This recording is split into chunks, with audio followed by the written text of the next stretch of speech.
नमस्कार, स्वागत है आपका 9 PM में। मैं हूं सनी गंगासागर आपके साथ में।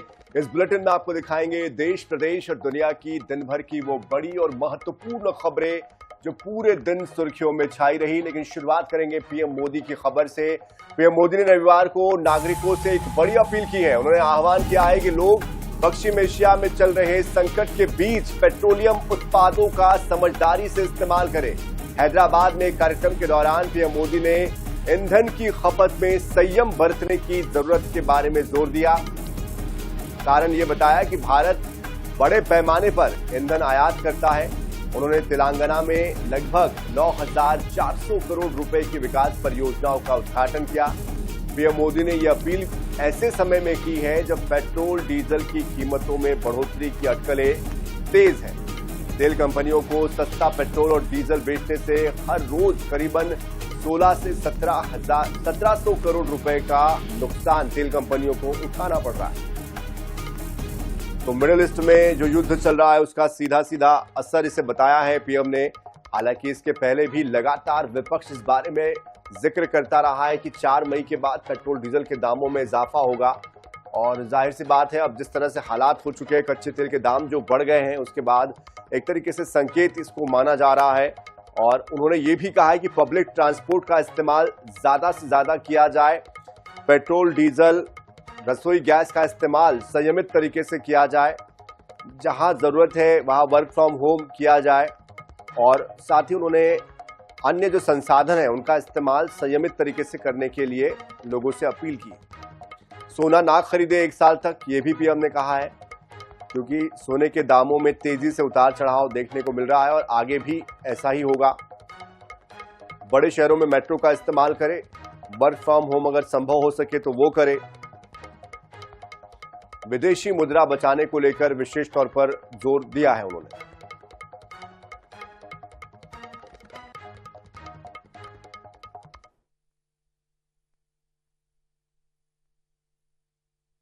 आज जो संकट है उसमें हमें विदेशी मुद्रा बचाने पर भी बहुत जोर देना होगा, क्योंकि दुनिया में पेट्रोल डीजल इतना ज्यादा महंगा हो गया है। पहले से कई गुना ज्यादा कीमतें बढ़ गई है।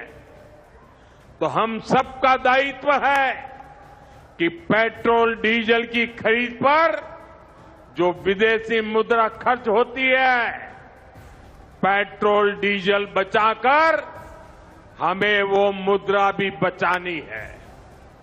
इसके लिए हमारे छोटे छोटे प्रयास भी देश की बहुत मदद कर सकते हैं।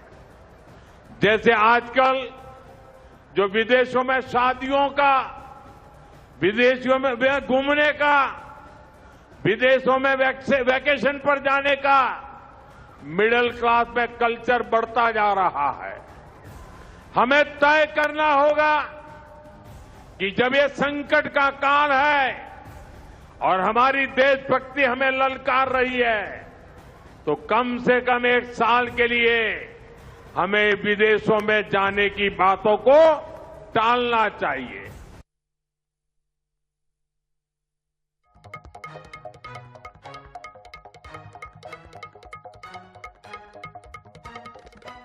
पीएम ने यह भी कहा कि कम से कम 1 साल के लिए विदेशी दौरे को टाला जाए, क्योंकि जिस तरह के हालात है ऐसे में ये जरूरी हो जाता है कि हम विदेशी मुद्रा भंडार को बचाए रखें, क्योंकि आने वाले समय में ये संकट और ज्यादा विकट हो सकता है और ज्यादा बढ़ सकता है। तो अपील सभी से उन्होंने की है। लगातार पेट्रोल डीजल की, कच्चे तेल की जो कीमतें हैं वो आसमान छू रही है। ऐसे में उन्होंने सभी से अपील की है कि संयमित वो इस संसाधन का इस्तेमाल करें। साथ ही कहा है कि पब्लिक ट्रांसपोर्ट का इस्तेमाल ज्यादा करें। अगर मेट्रो सिटी में आप रहते हैं तो मेट्रो का इस्तेमाल करें। सोना अगले 1 साल तक ना खरीदे।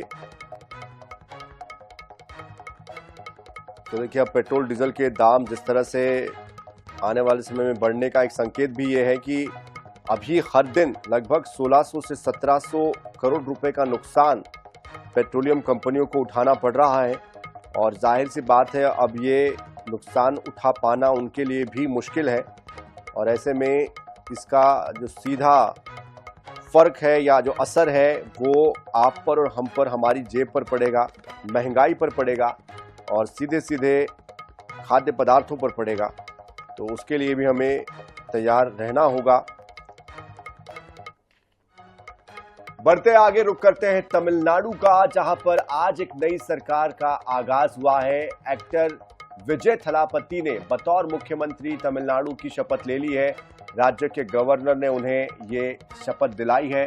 चेन्नई के नेहरू स्टेडियम में शपथ ग्रहण समारोह आयोजित किया गया। मुख्यमंत्री विजय के साथ टीवीके के 9 विधायकों ने मंत्री पद की शपथ ली। बता दें कि समारोह में कांग्रेस के नेता और नेता विपक्ष राहुल गांधी भी मौजूद रहे।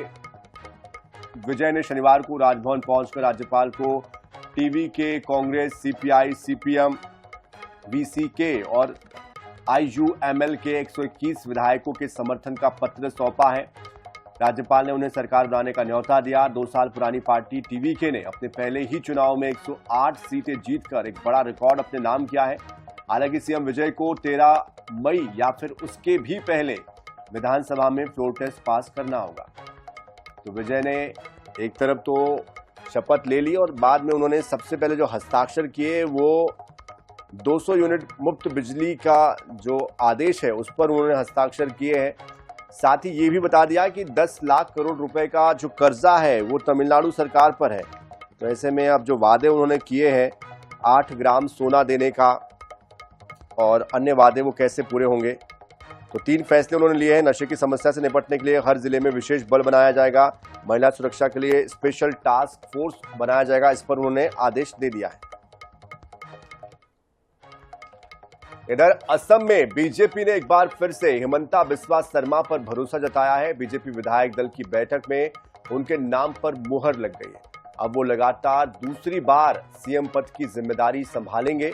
12 मई को सुबह 11 बजे हिमंता बिस्वा शर्मा मुख्यमंत्री पद की शपथ लेंगे।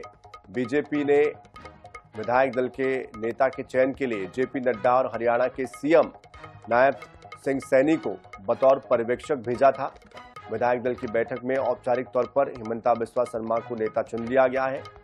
4 मई को आए विधानसभा के नतीजों के मुताबिक 126 में से 82 सीटें जीतकर सफलतम पार्टी बनी थी बीजेपी। और असम में अब बीजेपी लगातार तीसरी बार सरकार बनाने जा रही है। अब शपथ ग्रहण समारोह में पीएम मोदी और बीजेपी के तमाम दिग्गज नेता, एनडीए के नेता शामिल होने की बात कही जा रही है।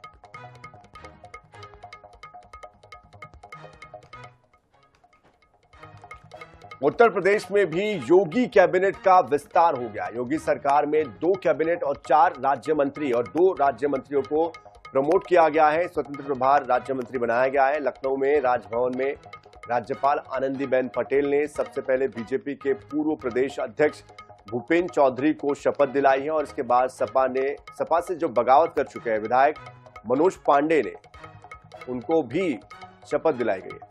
दोनों को योगी सरकार में कैबिनेट मंत्री बनाया गया। इसके बाद कृष्णा पासवान, कैलाश राजपूत, सुरेंद्र दिलेर और हंसराज विश्वकर्मा ने शपथ ली। चारों को राज्य मंत्री बनाया गया है। अजीत पाल और सोमेंद्र तोमर को प्रमोट किया गया। उन्हें राज्यपाल ने शपथ दिलाई। अब ये दोनों राज्य मंत्री स्वतंत्र प्रभार वाले राज्य मंत्री बन गए।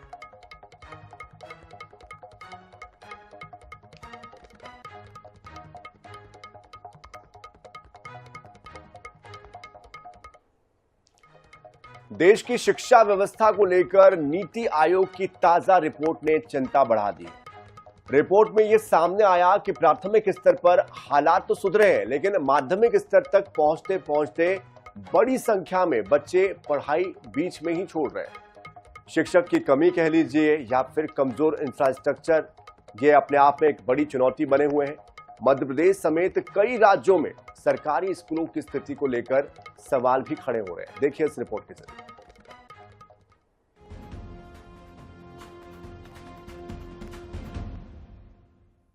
नीति आयोग की रिपोर्ट के मुताबिक देश में प्राइमरी स्तर पर ड्रॉप आउट रेट घटकर 0.3% रह गया है, लेकिन सेकेंडरी स्तर पर यह 11.5% तक पहुंच गया है।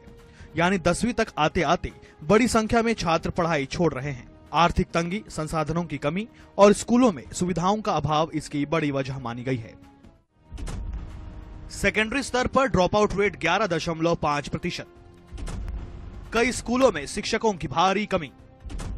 ग्रामीण इलाकों में शिक्षा व्यवस्था ज्यादा प्रभावित। छोटे स्कूल और कम छात्र संख्या भी चिंता। इंटरनेट, लाइब्रेरी और लैब जैसी सुविधाओं का अभाव। रिपोर्ट को लेकर प्रदेश में सियासत भी तेज हो गई है। कांग्रेस ने सरकार पर शिक्षा व्यवस्था फेल होने का आरोप लगाया और ड्रॉप आउट बच्चों पर श्वेत पत्र जारी करने की मांग की। वहीं भाजपा का कहना है कि प्रदेश में शिक्षा व्यवस्था में लगातार सुधार हो रहा है और सरकार स्कूलों में सुविधाएं बढ़ाने के लिए काम कर रही है। मध्य प्रदेश सरकार तत्काल जो शाला त्यागी बच्चे हैं उनके ऊपर श्वेत पत्र जारी करे। लगातार मध्य प्रदेश की शिक्षा व्यवस्था को जो तदर्थवाद में झोंका जा रहा है और अति शिक्षकों के भरोसे छोड़ दिया गया है, उसमें नियमित शिक्षकों की तत्काल भर्ती की शुरुआत। तीसरी चीज, जो एक पुनर्वास अभियान चलाया जाए इन बच्चों का, उनकी जो है निरंतर परिवहन की व्यवस्था और स्कॉलरशिप की व्यवस्था की जाए। हमारे जितने कार्यकाल रहे हैं उस दौरान में मध्य प्रदेश का बार चार्ट बनाइए, primary drop outs, middle drop outs का, और उसका आप कंपैरिजन करेंगे तो आप देखेंगे बड़ी संख्या में इसमें तेजी से कमी आ रही है। पहले कभी हम भारत में अव्वल हुआ करते थे, अब हम धीरे धीरे हमारी स्थिति में सुधार हो रहा है। अभी पूरा होना बाकी है, स्वाभाविक है। सांदीपनी स्कूल्स को आपने देखा, इतने उत्कृष्ट स्कूल बन रहे हैं कि लोगों को एडमिशन नहीं मिल रहे हैं उसमें। रिपोर्ट में यह भी बताया गया है कि सरकारी स्कूलों में बच्चों की संख्या लगातार कम हो रही है और कई स्कूल शिक्षक की कमी से जूझ रहे हैं। शिक्षा विशेषज्ञों का मानना है कि समय रहते सुधार नहीं किए गए तो इसका असर आने वाले वर्षों में शिक्षा की गुणवत्ता पर दिखाई देगा। नीति आयोग की रिपोर्ट ने शिक्षा की व्यवस्था की जमीनी हकीकत सामने रखी, जिसमें एक तरफ प्राथमिक शिक्षा में जहां सुधार हुआ है, वहीं माध्यमिक शिक्षा में पहुंचते पहुंचते तक कई स्टूडेंट्स ने जो है स्कूल छोड़ा है। लेकिन बात वही है, अगर बात करें शिक्षकों की कमी की, कमजोर इंफ्रास्ट्रक्चर की या फिर संसाधनों की, इन्हीं सभी चुनौतियों का सामना आज भी मध्य प्रदेश के स्कूल कर रहे हैं। कैमरा पर्सन विपिन के साथ अंजित सिंह, NS 24/7 भोपाल। तो आज मदर्स डे है, ऐसे में आपको एक ऐसी महिला से मिलवाने जा रहे हैं जो कि धमतरी में महिलाओं के बीच स्कूटी दीदी के नाम से जानी जाती है। दरअसल कुरूद के ग्राम उमरदा की रहने वाली एनू चंद्राकर पहले घर से निकलने में संकोच किया करती थी, लेकिन आत्मनिर्भर बनने के जज्बे ने उन्हें आगे बढ़ाया। उन्होंने स्कूटी चलाना सीखा। जिला प्रशासन के पूर्ण सहयोग से महिलाओं को स्कूटी चलाने का प्रशिक्षण शुरू किया गया। आज वो घर की जिम्मेदारियों के साथ साथ 35 से ज्यादा महिलाओं की गुरु मां बन चुकी है और उन्हें स्कूटी दीदी के नाम से अब जाना जाता है। अब वो कार चलाना सीखकर महिलाओं को कार ड्राइविंग का प्रशिक्षण देने भी जा रही है। मदर्स डे पर उनकी संघर्ष भरी ये यात्रा महिलाओं को आत्मनिर्भरता और समाज में अपनी एक अलग पहचान बनाने के लिए प्रेरित भी करती है। अभी ड्राइविंग स्कूल का काम कर रही हूँ। मैं ट्रेनिंग प्रथम एजुकेशन फाउंडेशन से ली हूँ 2024 नवंबर में ली हूँ। उसके बाद से मैं स्कूटी सिखाने का ट्रेनिंग दे रही हूँ। मैं अभी तक के ट्रेनिंग 20 से 25 मेंबर को दे चुकी हूँ, जिसमें मेरा है मंदरौत का है, उमरदा का है, गुदगुदा का है। इसमें गर्ल्स भी है और महिलाएं भी है जो कभी साइकिल नहीं चलाना जानती थी, उन लोगों को भी मैं स्कूटी का ट्रेनिंग दी हूँ। तो इसी के साथ 9 PM में फिलहाल इतना ही। ताजा खबरों के लिए, अपडेट्स के लिए आप बने रहिए NS 24/7 के साथ। नमस्कार।